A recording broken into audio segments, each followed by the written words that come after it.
In this video, among other things, I'm going to speak about the struggle of tire kickers, specifically in the context of the remote sales job that I am working right now. And for those of you who don't know me, my name is Duncan Alderdice, and the reason I'm making these videos is to document the journey I take as I become who I am by making small improvements to my life every single day.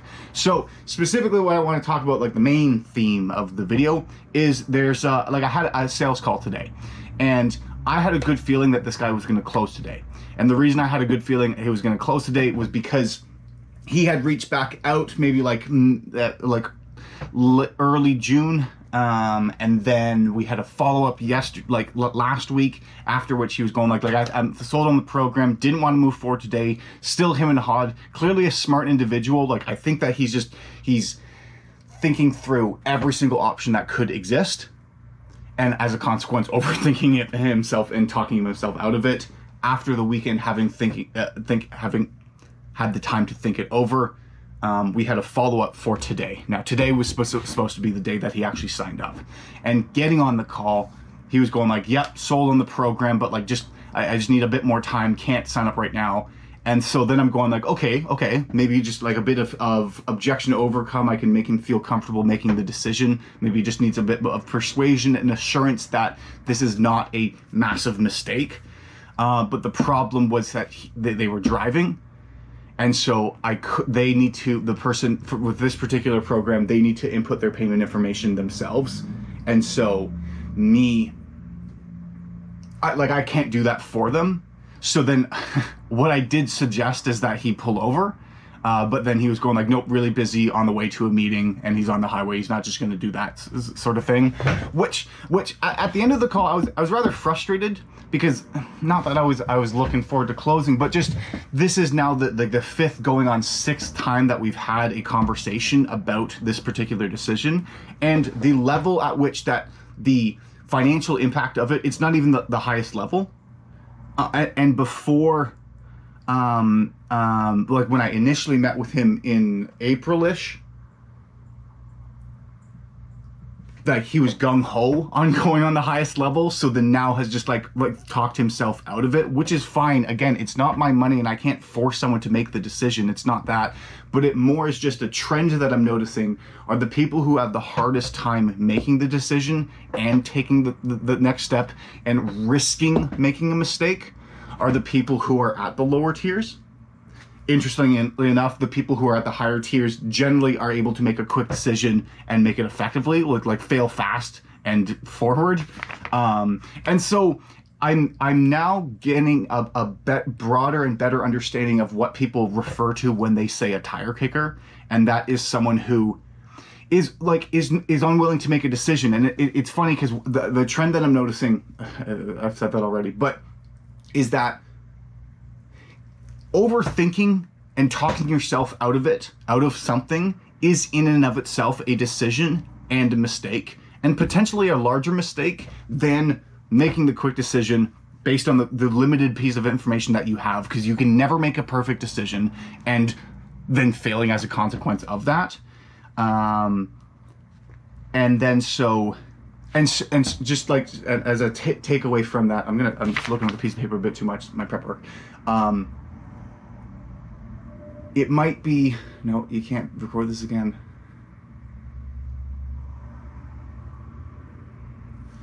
The conclusion I'm coming to is what's difficult is because I have compassion for somebody. I know that there's still potential for the guy to close. He said he was really busy for the rest of the day and all of tomorrow, so we'll just sign up on the weekend and then we'd reconnect Monday, Tuesday, but couldn't get set a time there. And come around 4:30, he sends me a text message just with a quick question. And I go okay, so then it's just the classic, it's just a lie. It's a, I don't feel comfortable making a decision and want to make a mistake, and I'm too afraid of putting myself out there, disguised as I have so many things going on. I just need to get my ducks in a row. I just need to figure everything out. I just need to think things over. Just all these things outside of adopting responsibility for it. And so there's two takeaways. Number one, I need to get more skilled at making someone feel comfortable and adopting the responsibility and not deflecting it out to external factors. But then number two, recognizing the early symptoms of these types of individuals, because what I've proved to myself for the past 3 months is that I'm capable at finding and getting somebody onto the platform. I can do that. And so, is it worth my time to spend with this individual that, yes, they will close eventually, likely, maybe. Assuming that they do, was all the work that was necessary to go into that worth it? Or would it have been better for me to say no to that person earlier into the stage, or like force their hand a bit earlier? The reason being, going like, okay, say they're at the higher, like one of the higher levels, then it does make sense. Because it's like, okay, well, maybe that just work needs to be done in order to get somebody at one of the higher tiers. But if it's at like the base level that some people are able to make the decision on either the first call, people are able to make the decision on the first or second call. Once it gets to that third, then it kind of goes like, okay, what's the real issue here? And actually having the discipline to say no to money. Because seeing the cost associated with that. Because yes, I have to work for the sale, but also what's a reasonable amount to work for it? What other things did I write down? Just because I think I'm more going like, it's not just the time on the calendar, like the particular calendar block, but the time going into it, like prepping for the call and then time being frustrated after the call. That is a cost in and of itself. But it is difficult because it's difficult to say no to that. Because you're like, oh, but I think they could. I can see it seems fair what they're thinking through. But then going, in being too sympathetic, I will take away from myself in the long term. Like that, and that actually that is the, like, that's the raw truth of it, is the fact that that time spent helping this person feel comfortable over and over, have the same conversation no matter what, answer the same questions just to make no progress, probably would be better just to be like, okay, well, whenever you want to, you can go ahead. And if I miss out on that, yes, in that microscopic, like that micro moment I'm missing on that sale, I guess. But if I always say no to the 5 of those that occur over the course of a year, like, I mean, like if there's 5 of those people in a year, that's 5 meetings. Like there's 25 calendar slots that have opened up. Well, realistically 5, like we'll call it 15 calendar slots that have opened up. Like that's time to actually that puts it into good perspective. So then like there is a cost benefit thing to have occurred. One thing that I'm just like, a side note, I'm trying to do something different with this particular video here than just say what I'm just typically say raw. And I can find myself overthinking it to the point where I think I have to stop and like restart.